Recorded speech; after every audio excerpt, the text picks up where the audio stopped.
सभी का स्वागत है। इतने दिन जो मैंने वीडियो अपलोड किए थे वो 10th और 12th की हिंदी के थे और आज हम 12th की जो हिंदी साहित्य है उसकी व्याकरण जो टॉपिक है उसका अध्ययन करेंगे और उस व्याकरण में भी जो सर्वप्रथम आपके टॉपिक है काव्य गुण, हम उसका अध्ययन करेंगे। ध्यानपूर्वक पढ़िएगा। आज का हमारा टॉपिक है काव्य गुण। हिंदी साहित्य के अंतर्गत व्याकरण में जो पहला टॉपिक है उसका नाम है काव्य गुण। काव्य गुण के अंतर्गत देखो क्या होता है, होता क्या है काव्य गुण कि मनुष्य है और मनुष्य के अंतर्गत जो गुण होते हैं, मान लो सच्चरित्रता है, परोपकार है, करुणा है, प्रेम का भाव है, इत्यादि गुणों से क्या होती है, मनुष्य की पहचान होती है ना। और मनुष्य की जब अच्छे गुण होते हैं तो सब लोग हमारे समाज के अंतर्गत उनका सम्मान करते हैं। ठीक उसी प्रकार काव्य के अंतर्गत भी क्या होते हैं, काव्य के गुण होते हैं जिसके कारण काव्य जो है वो प्रभावशाली बनता है।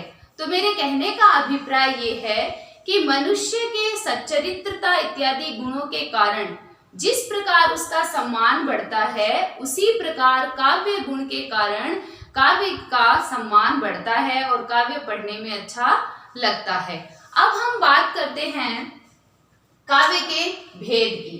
तो काव्य के भेद की जब हम बात करते हैं तो आप देखिएगा काव्य के गुण के भेद,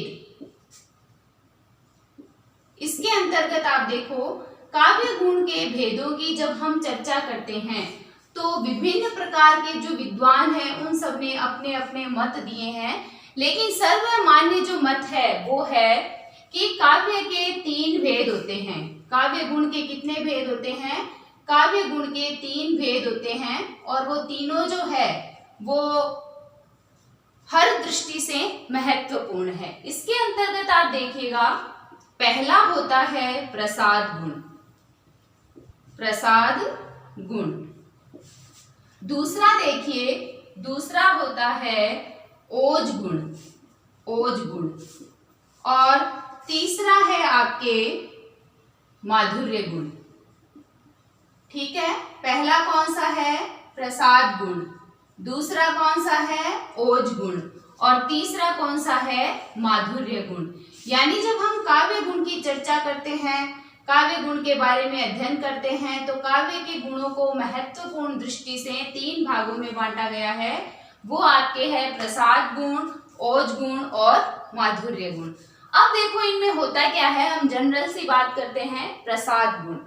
प्रसाद गुण के अंतर्गत क्या होता है कि कोई भी काव्य है उसके अंतर्गत जब हम उस पद को पढ़ते हैं, जब हम उस वाक्य को पढ़ते हैं तो हमें किसी से पूछने की आवश्यकता नहीं होती कि इसका अर्थ क्या होगा। क्यों?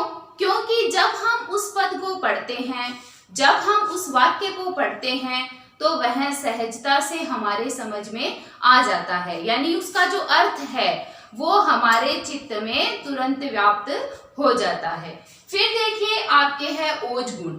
ओज गुण के अंतर्गत क्या होता है कि ओज गुण जैसा कि इसके नाम से ही पता लगता है कि तेज है, कांति है या चमक है, उल्लास है इत्यादि के भाव जिस काव्य के अंतर्गत विद्यमान होते हैं वो आपके ओज गुण के अंतर्गत आता है। तीसरा हम पढ़ते हैं माधुर्य गुण। तो माधुर्य गुण क्या होता है? माधुर्य गुण आपके मधुरता लिए हुए होता है, यानी कि संयोग रस और वियोग रस, जो श्रृंगार रस के अंतर्गत 2 बातें आती है, संयोग और वियोग, उसके अंतर्गत आपके अमूमन माधुर्य जो गुण है वो विद्यमान रहता है। क्यों? क्योंकि माधुर्य गुण के अंतर्गत क्या होती है, कोमलकांत पदावली होती है और आप जब इसको पढ़ोगे तो आपके समझ में आ जाएगा कि इसके अंतर्गत कौन सा गुण है। अब हम बात करते हैं फिर वापस प्रसाद गुण की। इसमें आप देखिएगा क्या होता है प्रसाद गुण।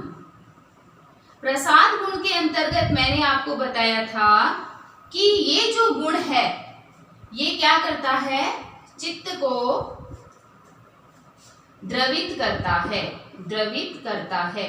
कहने का अभिप्राय ये है कि जब भी आप कोई पद पढ़ते हैं तो उस पद के अंतर्गत उसका क्या अर्थ है वो आपको ठीक तरीके से अपने आप समझ में आ जाता है। आपको उसके लिए कुछ नहीं करना पड़ता। आगे देखो इसमें क्या होता है। आपने देखा होगा कि कोई धुले हुए वस्त्र हैं, ठीक है, और उन वस्त्रों पर जब आप पानी के छींटे मारते हो तो वो क्या है, छींटे फैल जाते हैं, है ना। या फिर मान लो सूखा ईंधन है, सूखी लकड़ियां हैं और उसमें आप एक चिंगारी डाल देते हो आग की, तो वो जल्दी आग पकड़ लेती है। उसी प्रकार इसके अंतर्गत क्या होता है कि जब भी हम इससे संबंधित वाक्य को या पद को पढ़ते हैं तो तुरंत उसके जो भाव है, उसके जो अर्थ है वो हमारे अंतर्गत, हमारे चित्त में ग्रहण हो जाते हैं। उसे क्या कहते हैं, उसे प्रसाद गुण कहते हैं। इसके उदाहरण भी बहुत है क्योंकि प्रसाद गुण जो है वो लगभग सभी रसों में विद्यमान होता है। तो इसके अनेक प्रकार के उदाहरण हम दे सकते हैं, लेकिन एक सर्व प्रचलित उदाहरण है वो आपको पता ही होगा।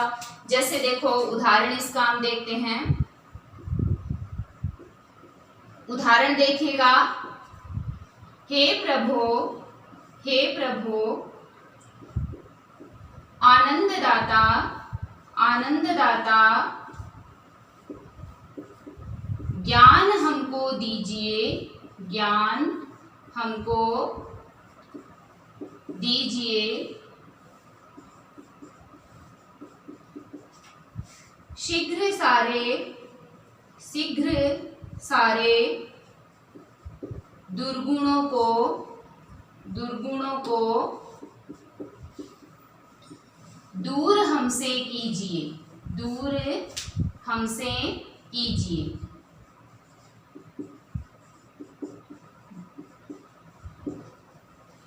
हे प्रभु आनंददाता, ज्ञान हमको दीजिए, शीघ्र सारे दुर्गुणों को दूर हमसे कीजिए। यानी ये जो है इसके आपके 4-5 लाइन पंक्ति भी ले सकते हो और 2 पंक्ति भी इसके अंतर्गत ले सकते हो। तो ये आप किसका उदाहरण है, प्रसाद गुण का उदाहरण है, ठीक है। और अब हम बात करते हैं ओज गुण की।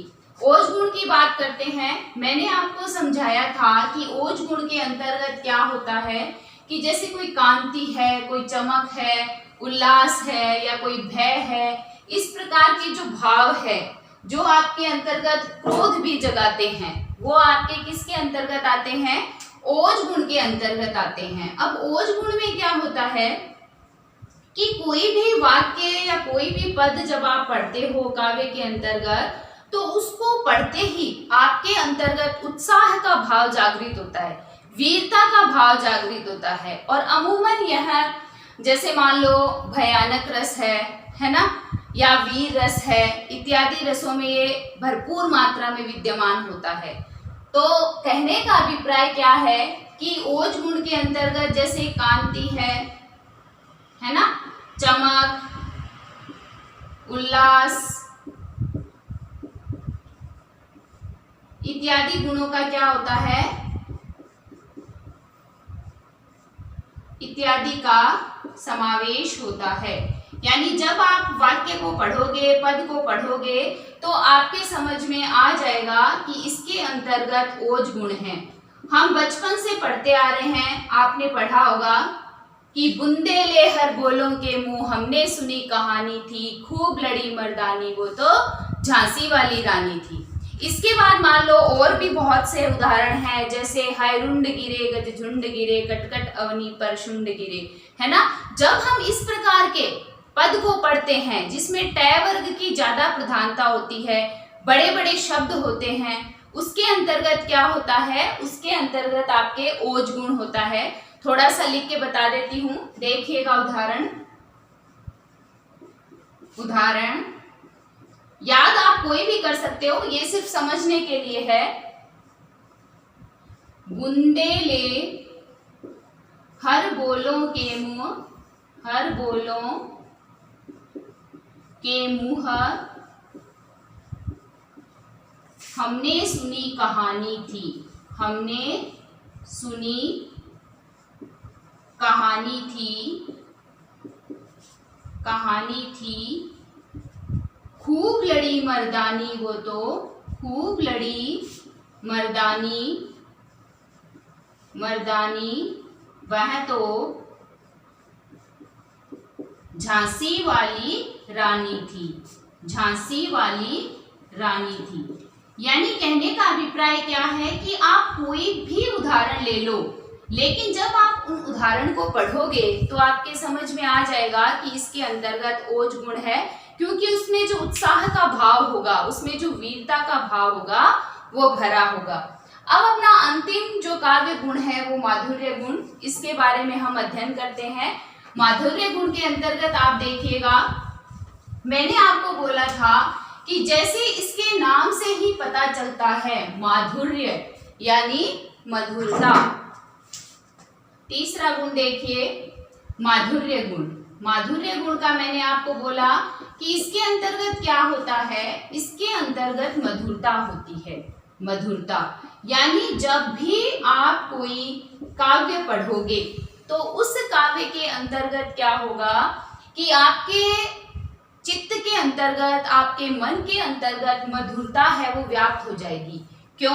क्योंकि इसमें देखो कोमलकांत पदावली होती है। जब भी आप इसको पढ़ोगे तो इसकी जो पदावली होती है वो कोमलकांत पदावली होती है, और पढ़ते ही आपके समझ में आ जाता है कि ये कौन सा गुण है।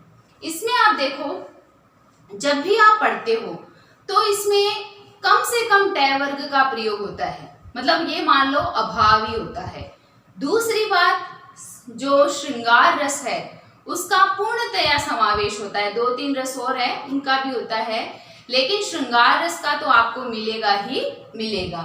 तो माधुर्य गुण ये है कि जिस काव्य को पढ़ने से हमारे मन के अंतर्गत आनंद की या मधुरता की जो स्थिति है वो उत्पन्न हो, वहां पर माधुर्य गुण होता है।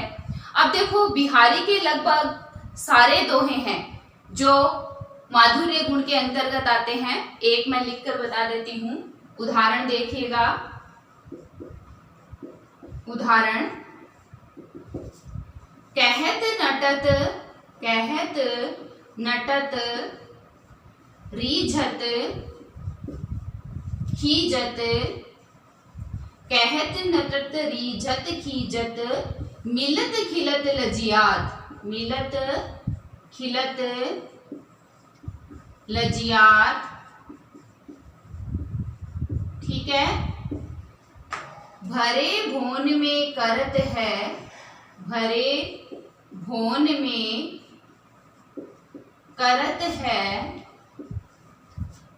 है, नैनन ही सो बात, नैनन ही सो बात। अब देखो आप इसके अंतर्गत देखिएगा कि संयोग जो रस है वो इसमें विद्यमान है, और इसकी जो पदावली है वो बहुत ही कोमलकांत है, और पढ़ते ही आपको सहजता से समझ में आने वाली है और आपके मन को आनंदित भी करने वाली है। तो आज देखो हमने काव्य गुण के अंतर्गत कि काव्य गुण क्या होता है, कितने प्रकार का होता है, उदाहरण के माध्यम से भी स्पष्ट किया है।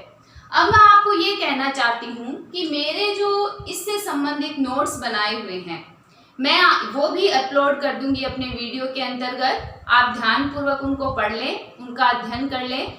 किसी को भी कोई डाउट हो तो आप कमेंट बॉक्स में लिख सकते हैं।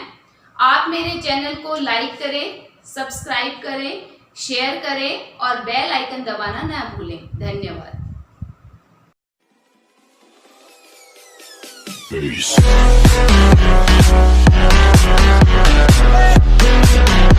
Number 1